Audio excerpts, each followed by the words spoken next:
Welcome, flip clock fans! Here's a Copal flip clock that is rarely found in the United States. It's a nice basic little flipper with what seems to be a standard Copal mechanism, made in Japan. This is the Copal Model 228, a clock not sold in the United States back in the 1970s when released.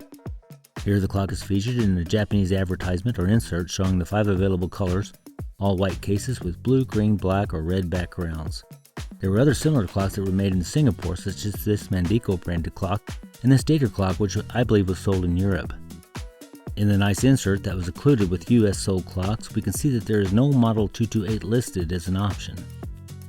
However, the exclusive distributor of Copal clocks in the United States, the Ropac company, did import a clock that was designated the Caslon 801.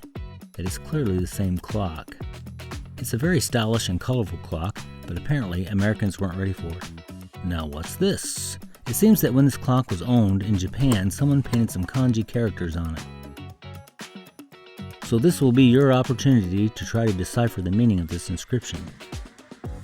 Does it mean 1. New building completion commemoration, 2. Time flies, remember death, 3. In honor of dedicated service to company, or 4. Anniversary of company establishment?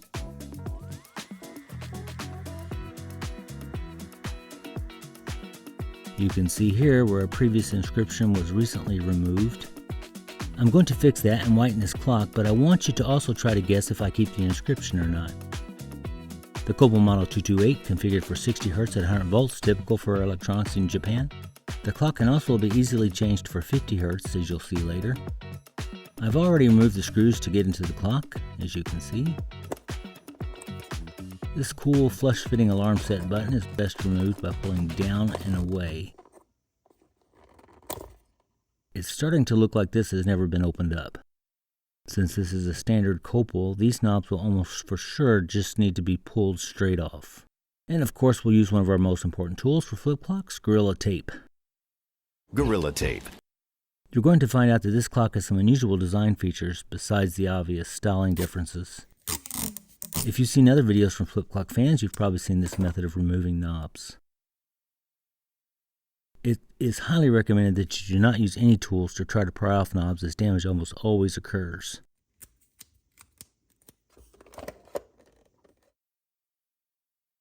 You may notice that I have to use considerable force to get this knob off. Another sign that the clock has not been opened.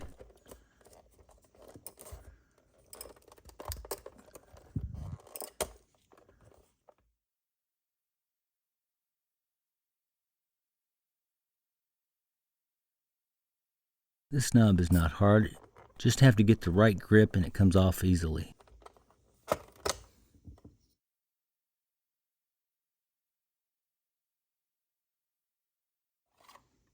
At first glance, just a basic Copal flip clock alarm mechanism, but there's a difference you'll see in a minute.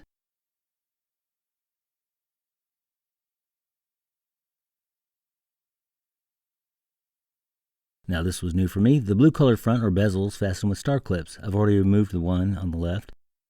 You'll need something like this to get this done properly. I had to figure out a method that would preserve the clips that have bitten down onto the plastic post. What I'm doing is carefully prying up. Once I get the tool more under the clip, I'm prying up, trying to focus the point on the center of the clip near the post. I was concerned that the force I'm applying might crack the blue piece. I'm showing this process completely so that you get an idea of the care I'm taking. You see, I'm working around the post, gently lifting and trying to disengage the teeth, but avoiding warping the clip. Since we've already got you guessing in this video, first on the meaning of the inscription, and second whether or not I'll leave it on the clock, might as well throw in another. What do you think will happen next?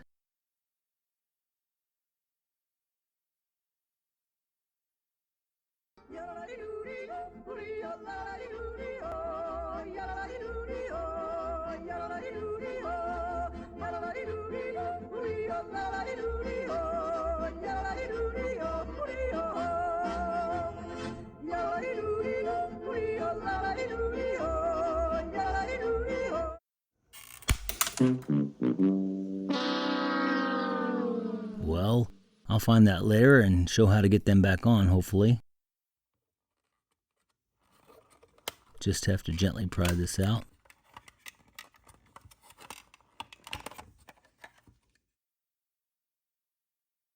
Now the clear plastic front. The Copal logo is painted on the inside of the glass. Not sure if it's waterproof or not. As far as removing this plastic, this has been done before by others, but frankly I think it's too risky. I can't see a reason to remove it. It's really pressed in tightly. You might be able to see that the other lettering was sanded off recently. It's wider there, so it was done after yellowing had occurred. I would recommend a high grit sandpaper. 200 to 600 would be good for this.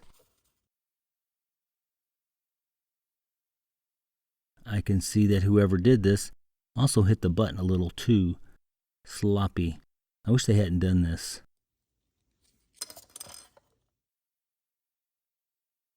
If you do this, take your time, be very light-handed. Don't make more work for yourself later during polishing.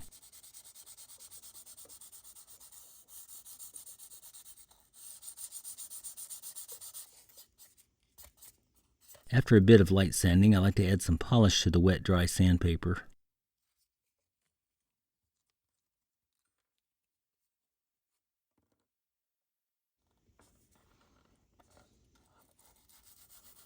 Slow and steady.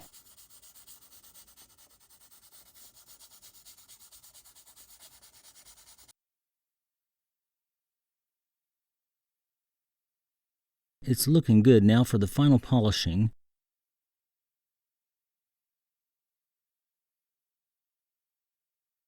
We'll check back on this later. Here's a closer look at the 228 mechanism. You'll see that there's a slider switch on the motor gearbox. You can select for either 50 or 60 Hertz operation. Here's a mechanism from a Copal 701. It seems apparent that they use the same motor and gearbox, the only difference being the main brass gear.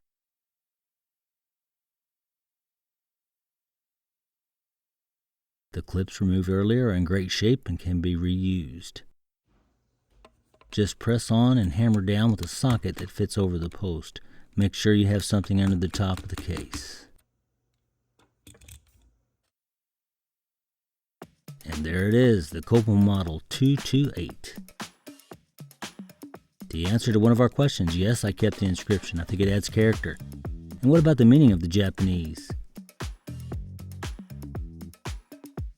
New building completion commemoration.